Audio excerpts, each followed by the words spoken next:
তেজগাঁওয়ে প্রধানমন্ত্রীর কার্যালয়ে ১২৯ ক্রীড়াবিদকে সম্মাননা প্রধান অনুষ্ঠানে বক্তব্য রাখছেন প্রধানমন্ত্রী তারেক রহমান। সরাসরি যাচ্ছে সেখানে। সাথে সম্পৃক্ত কর্মকর্তাবৃন্দ এবং উপস্থিত সকল সুধীবৃন্দ, আসসালামু আলাইকুম। আজকে যেই অনুষ্ঠানে আমরা সকলে একত্রিত হয়েছি, আমার কাছে লেগেছে অনুষ্ঠানটি বলা যায় অনেকটা আমরা নর্মালি যে অনুষ্ঠানগুলোতে অ্যাটেন্ড করে থাকি, নর্মালি সেই অনুষ্ঠানগুলো থেকে কিছুটা হলেও অনুষ্ঠানটি ভিন্ন।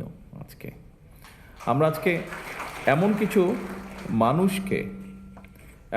মানুষকে এখানে আমরা একত্রিত করেছি যারা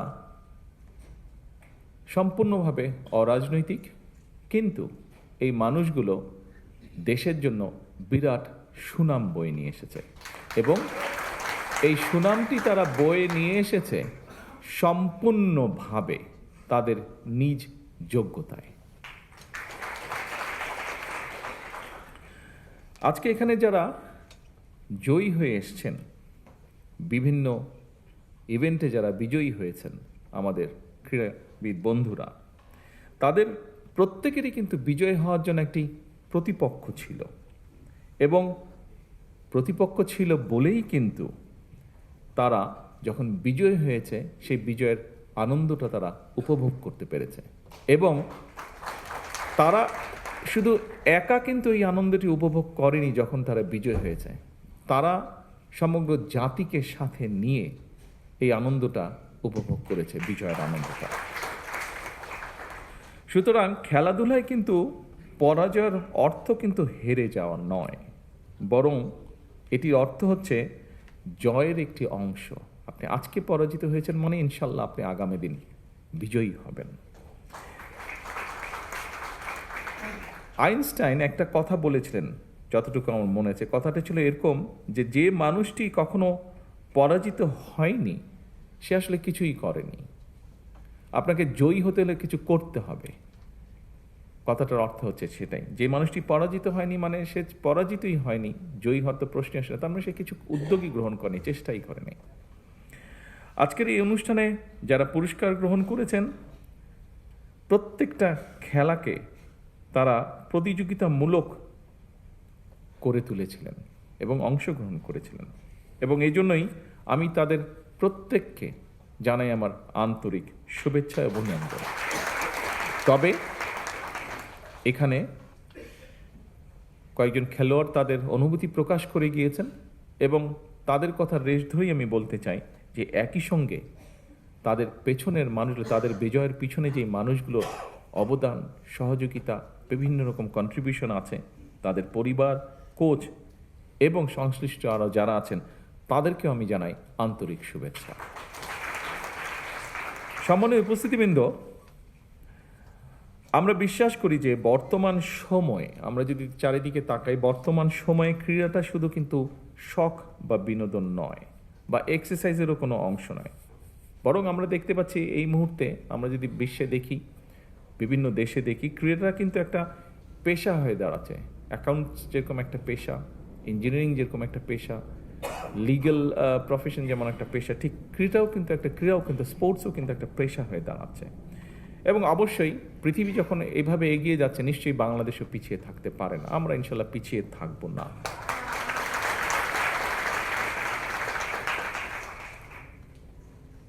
উপস্থিতিবৃন্দ, বর্তমান সরকার একটি নির্বাচিত সরকার, একটি রাজনৈতিকভাবে নির্বাচিত একটি সরকার এবং স্বাভাবিকভাবে আমরা একটি নির্বাচন প্রক্রিয়ার মাধ্যম দিয়ে এসেছি।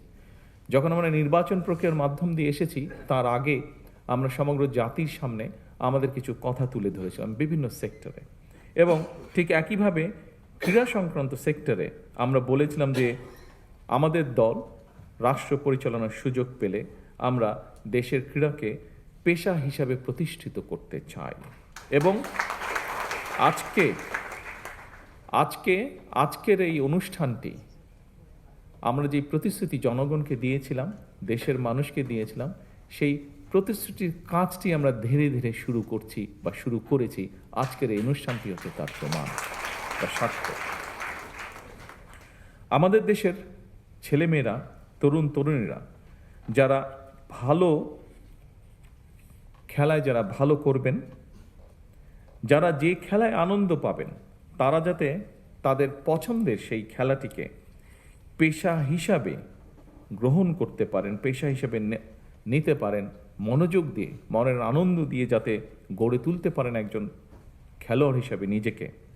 সেজন্যই খেলাধুলাকে পেশা হিসাবে নিয়ে একজন খেলোয়াড় যাতে অর্থনৈতিকভাবে অনিশ্চয়তার মধ্যে না থাকেন, সে লক্ষ্যেই কিন্তু বর্তমান সরকার খেলোয়াড়দেরকে ধারাবাহিকভাবে আমরা যে একটা সুনির্দিষ্ট নীতিমালার ভিত্তিতে আমরা একটা সম্মানী কাঠামোর আওতায় আনার কাজটি বাস্তবায়ন আজকে শুরু করেছি, যেটির পরিকল্পনা আপনারা যারা নির্বাচনের আগে খেয়াল করেছেন, দেখেছেন, রেডিও টিভিতে পত্র পত্রিকায় দেখেছেন, পড়েছেন, আপনারা নিশ্চয়ই খেয়াল করেছেন। এই কথাটি কিন্তু আমরা তখন বলেছিলাম, যার বাস্তবায়নের কাজ আল্লাহর রহমতে আমরা আজকে শুরু করলাম। এবং দেশ স্বাধীন হওয়ার পরে এই প্রথমবারের মতন কিন্তু ক্রীড়াবিদদেরকে একটি সম্মানী কাঠামোর আয়তা যে আনা হয়েছে, এটি শুরু হলো আজকে থেকে। সম্মানিত উপস্থিতিবৃন্দ, প্রিয় খেলোয়াড়বৃন্দ, সকল শ্রেণী পেশার মানুষের জীবন মানকে উন্নয়নের লক্ষ্যে আমরা কিন্তু অন্য অন্য সেক্টরেও কাজ করেছি। যেমন নারীদের ক্ষমতায়নের জন্য আমরা এর মধ্যে ফ্যামিলি কার্ডের কাজ শুরু করে দিয়েছি। হতে পারে এই মুহূর্তে স্কেলটি ছোট, কিন্তু ধীরে ধীরে আমরা এটিকে ইনশাল্লাহ লক্ষ্যে নিয়ে যাব, আমাদের যে লক্ষ্য সেটিতে নিয়ে যাব। এর বাইরেও আমরা বলেছিলাম আমাদের সমাজের সম্মানী একটি শ্রেণী, বিভিন্ন মসজিদ সহ বিভিন্ন ধর্মের যারা ধর্মীয় গুরু আছেন, মসজিদের ইমাম খতিব সাহেবরা আছেন, তাদেরকে আমরা একটি সম্মানের আওতায় আনতে চেয়েছিলাম। সেই কাজটি আমরা শুরু করেছি, আপনারা নিশ্চয়ই সংবাদের মাধ্যমে এটি দেখেছেন। এর বাইরেও আমরা বলেছিলাম যে আমরা সারা দেশে আমাদের বিভিন্ন প্রাকৃতিক দুর্যোগ হোক, আমাদের কৃষকের পানির সেচের সুবিধার জন্য সহযোগিতার কারণে হোক, আমাদের ভূগর্ভস্থ পানির যে নেমে যাওয়া সেটিকে রোধ করার জন্যই হোক, আমরা খাল খননের কথা বলেছিলাম, সেটির কাজও আমরা শুরু করেছি। এর বাইরেও আমরা বলেছিলাম যে আমরা এই দেশের কৃষকরা হচ্ছে এই দেশের সবচেয়ে বড় একটি অংশ। আমাদের প্রত্যেকেরই গ্রামে আত্মীয় স্বজন, পরিবার স্বজন আছেন এবং তাদের মধ্যে অনেকেই প্রত্যক্ষ পরোক্ষভাবে কৃষির সাথে জড়িত। সেই কৃষকদের পাশে দাঁড়ানোর জন্য আমরা বলেছিলাম যে আমরা কৃষক কার্ড ইন্ট্রোডিউস করব। আজকে আমাদের খেলোয়াড় বন্ধুরা যেমন, তাদেরকে আমরা একটি স্পোর্টস কার্ড দিয়েছি, আপনারা দেখেছেন তাদেরকে যেটা আমরা উপহার দিয়েছি, তার মধ্যে ছোট্ট একটি কার্ড আছে, ব্যাংক কার্ডের মতন স্পোর্টস কার্ড।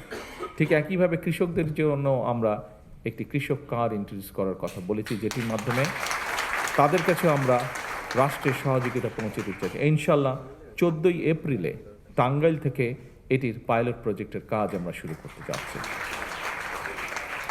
সম্মানিত উপস্থিতিবৃন্দ, এভাবেই আমরা দেশ এবং জনগণের জীবনযাত্রার মান উন্নয়নের কাজ শুরু করেছি, দেশকে এগিয়ে নেওয়া যাওয়ার কাজ আমরা শুরু করেছি এবং সেটিরই অংশ হিসাবে আজকে আমরা আমাদের বন্ধুদের হাতে ক্রীড়া কার্ড তুলে দিয়েছি।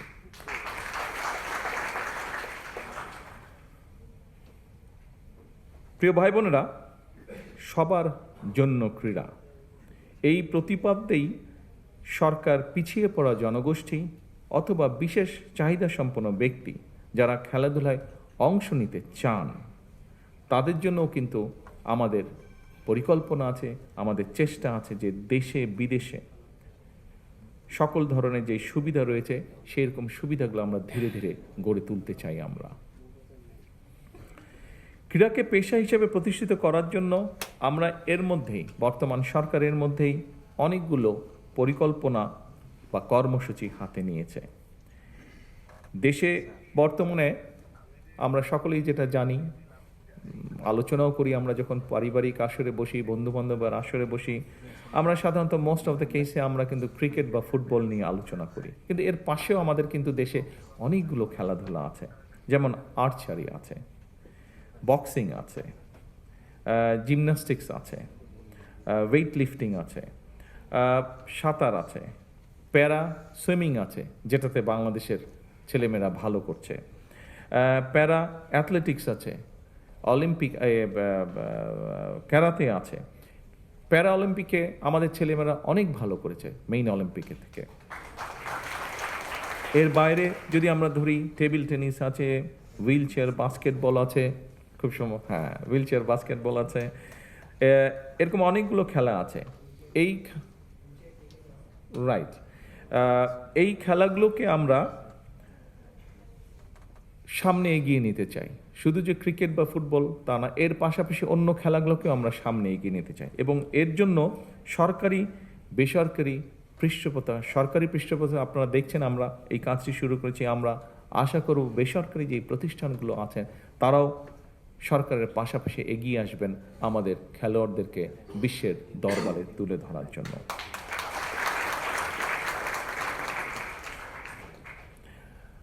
সকল উপস্থিতিবৃন্দ, আপনারা নিশ্চয়ই দেখেছেন সম্প্রতি সাফ নারী ফুটবল যে গেমস, এটার মধ্যে প্রথমবারের মতন বাংলাদেশ চ্যাম্পিয়ন হয়েছে। সেই চ্যাম্পিয়নদেরকে আবারও আজকের এই অনুষ্ঠানের পক্ষ থেকে আমি আন্তরিকভাবে শুভেচ্ছা এবং অভিনন্দন জানাচ্ছি। সময়ের পরিপ্রেক্ষিতে বর্তমান সরকার খেলাধুলাকে পেশা হিসেবে প্রতিষ্ঠিত করার জন্য স্বল্প, মধ্যম এবং দীর্ঘমেয়াদী লক্ষ্য এবং পরিকল্পনা যেগুলো নিয়েছে সেগুলো আপনারা কিছুক্ষণ আগে যে ভিডিও হয়েছে তার মাধ্যমে আপনারা দেখেছেন। আমাদের বিভিন্ন বক্তা যে বক্তব্য রেখেছেন তার মাধ্যমে আপনারা জানতে পেরেছেন। পর্যায়ক্রমিকভাবে এগুলো আমরা ইনশাল্লাহ বাস্তবায়ন করব। পড়াশোনার পাশাপাশি খেলাধুলার প্রতি আমাদের যে ছেলেমেয়েরা ছোটবেলা থেকে আগ্রহী স্পোর্টসের জন্য, তারা যাতে এই সুযোগটা পায় সেজন্য এর মধ্যেই দেখেছেন স্পোর্টস মিনিস্টার উনি ওনার বক্তব্যে বলেছেন যে শিক্ষা কারিকুলামের পাশাপাশি আমরা কারিকুলামের ভেতরে আমরা চতুর্থ শ্রেণী থেকে খেলাধুলাকে যাতে মোটামুটি কম্পালসারি করা যায়। অর্থাৎ আমাদেরকে স্কুলে যেরকম অঙ্ক, ইংরেজি, ভূগোল, ইতিহাস এগুলো যেরকম কম্পালসারি পড়তে হয়, আমরা চাচ্ছি যে বাচ্চাটা যে খেলাটাই পছন্দ করুক কিন্তু সেই খেলাটা তাকে খেলতে হবে, সেটাতে তাকে এক্সপার্ট হতে হবে, সেটাতে তাকে নিজেকে গড়ে তুলতে হবে। অর্থাৎ ইতিহাস, ভূগোল, বিজ্ঞান এই সাবজেক্টগুলোর পাশাপাশি আমরা খেলাটাকে কম্পালসারি করবো, সেটার মধ্যে মার্ক থাকবে, সেটার মধ্যে পাস ফেল থাকবে, যাতে সে সেটা সিরিয়াসলি নেয়। শুধু আচ্ছা বিকালে একটু খেলতে গেলাম বা অফ টাইমে একটু খেলতে গেলাম, নট দ্যাট, সিরিয়াসলি হতে হবে। অর্থাৎ আমরা আসলেই চাচ্ছি আমাদের ছেলেমেয়েরা যাতে সত্যিকারভাবে নিজেকে একজন যে যেটাই খেলবে সেটাতে যাতে সে তাকে নিজেকে এক্সপার্ট হিসেবে গড়ে তুলতে পারে।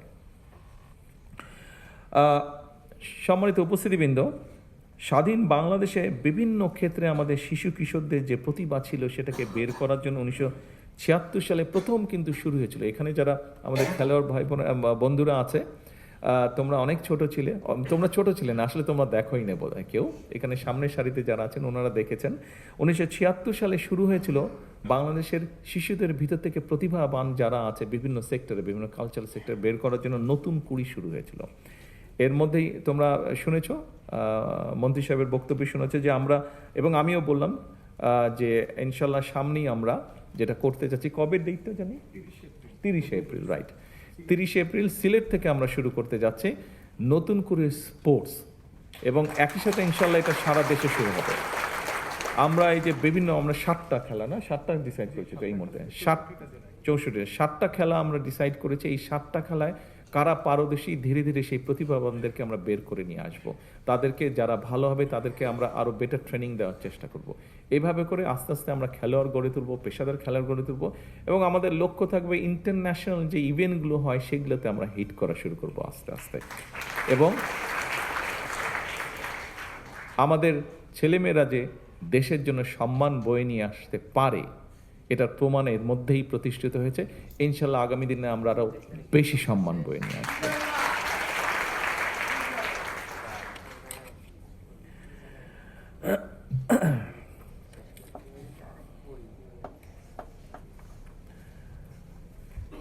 কথা অনেক আছে, আমার মনে হয় কথা কম কাজ বেশি করতে হবে, কথা কম খেলতে হবে বেশি। আমি শেষ যেই কথাটা একটা বলতে চাই, এই কথাটা একটু সিরিয়াস, তবে এই কথাটা আমি মিন করি, বিশ্বাস করি, এবং সেই জন্য আমি বলতে চাচ্ছি। দেশপ্রেম, ঐকান্তিক ইচ্ছা আর টিম স্পিরিট থাকলে আপনাদের সাফল্যজনক অগ্রযাত্রায় কেউ বাধা হয়ে দাঁড়াতে পারবে না বলে আমি দৃঢ়ভাবে বিশ্বাস করি। আপনাদের প্রতি খেলোয়াড় বন্ধুরা, আপনাদের সকলের প্রতি আমার একান্ত আহ্বান, একান্ত অনুরোধ,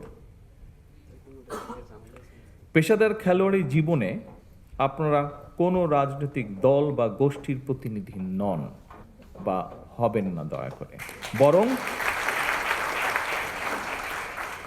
বরং ক্রীড়া নৈপুণ্য দিয়ে দেশের প্রতিনিধি হয়ে উঠবেন আপনারা। দেশের জন্য সম্মান বয়ে নিয়ে আসবেন, গৌরব বয়ে নিয়ে আসবেন আপনারা।